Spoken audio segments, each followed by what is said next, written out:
Hola chicas, today I'm here with the beautiful Michelle Leon, who's Miss Grand USA, and she just went to compete at Miss Grand International that took place here in our home country in Las Vegas, Nevada. And thank you for joining us. Thank you for having me here today. I'm so course. excited to be here and to talk to you. Yeah, so Michelle's going to talk to us about her controversial answer that she had in the top 5. You also placed 4th runner-up before I start with anything, so congratulations. Thank you so much. On that accomplishment. Thank you. Yeah, so you're here to talk to us about your controversial question and answer portion. Yes. And the question was, that the top 5 got, to help you stop the war and violence, who would you choose between Donald Trump and Hillary Clinton, and why? Yes. And you said Donald Trump, and the audience was very stirred up. You had a lot of people on social media that were going crazy. You even made headlines. So I want to give you the chance to kind of explain your answer, because they didn't give you the opportunity, and people were not really listening to what you had to say. And I was understanding. Thank you. I've been there on the stage, and I understand how tense it could be.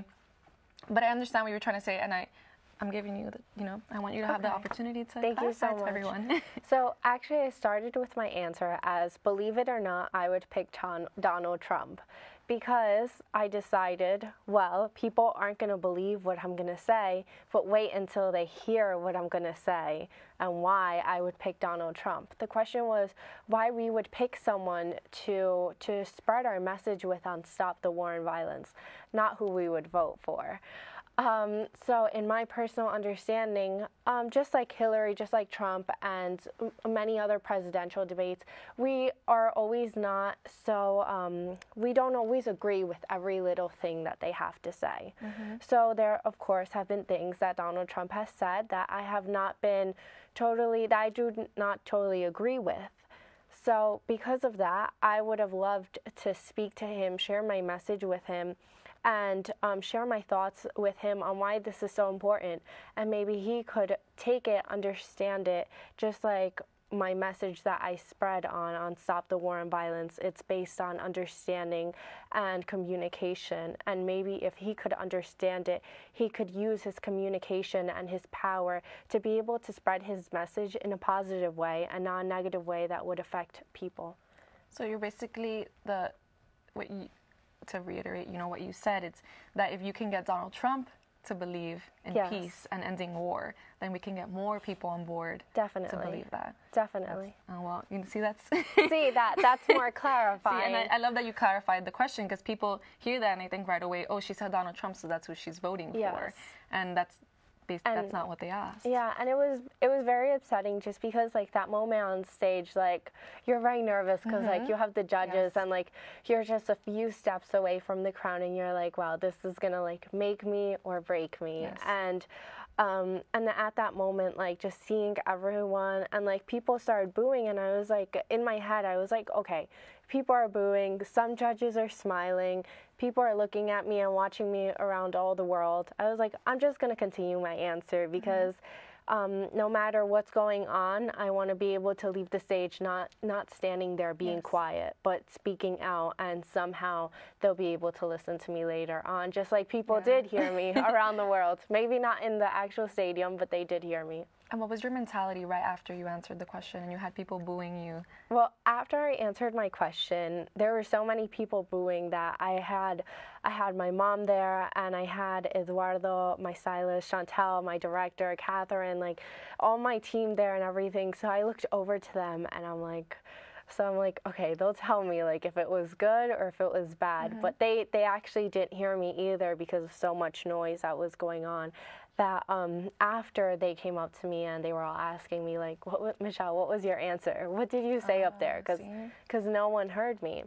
But it's clear now, and I'm glad that I'm being able to share these words with you right now, and for people to be listening to what I had to say about it. Perfect. And would you have changed your answer? Like, if you can go back, would you change your answer, or would it still stay the same? It would still stay the same. I feel that every time you go out and on stage, you always want to stand out in one way or another. And I always believe any publicity is good publicity. Yes. So, I mean, this is publicity right now. People are watching and people listen to my answer, and some might not have understood completely, but it was more just because they listened to the first 5 words and not the whole answer in total and understood it and took it in. So I would definitely not change my answer. Perfect. If anything, I would probably clarify it more. Okay. You're a Latina. Yes. How was the Latino headlines? What did you see online, or did you hear from anyone? How were their remarks? Because, you know, it could be controversial towards Latinos. It definitely was controversial. I mean, going on the internet the first day, that first night, I was going on, and the things people were writing were terrible, like terrible comments. And I was like, Michelle, like, I can't look at this. Like, I can't read this, because if I start reading this and I put it in my head, I was like, I know none of this is true. I know that what I did was my best out there, and people just didn't understand what I had to say. So, so I didn't want to read anything. It was like days later, weeks later, not weeks, but a week later, that my mom, my family, they're coming up to me like, oh, you came out on El Universo or The Extra talking about the controversial topic. So it wasn't, and no one really said anything bad. They were just clarifying more on what I had to say. Like the Miss Ecuador universe, they also posted my answer as well, the video, clarifying it in Spanish, just because Miss Ecuador Universe is something I plan to do in the future. And because as double nationality, they felt, well, this isn't only representing the United States, but my Ecuadorian family as well. So they posted it there, clarifying it. That's great that you have people supporting you and understanding. And I was one of those people that felt, I was like, thank you. There was more to it. And there was more. And people were not giving you the opportunity. Yeah. And it's tough up there, and it can be nerve-wracking. Yeah, definitely. Yeah. Thank you. No, of course. So on to Amor. Let's lighten this up. How was the experience at Miss Grand International? The experience was definitely once in a lifetime. Like, I would have loved to go to Thailand to compete, but it was so nice, like, having it in Las Vegas, being able to, it was actually my first time in Las Vegas. It was funny. Really? Yeah, it was funny because some of the girls were, like, asking me where to go. I'm like, let me check Google Maps, because I'm not too sure. And, like, other contestants, like, they've already been there, like, Mexico, she knew everything all around. So, like, so it was like, okay, perfect. She knows everything. But getting to travel around and see everything, like, with all the girls was nice. Like, we went to Red Rock Canyon, we went to the Skywalk, and I am terrified of heights. Like, and then they told us, Boss, the photographer, he told us, okay, girls, go, let's all get on the Skywalk, so that way you guys can take pictures. I'm like, you guys want me to stand over there? I'm like, that's not possible. I'm like, okay, so I closed my eyes. I was like, Michelle, pretend it's like a painting on the floor. Like, that is not even rocks. Like, it's just a beautiful painting that you're walking on.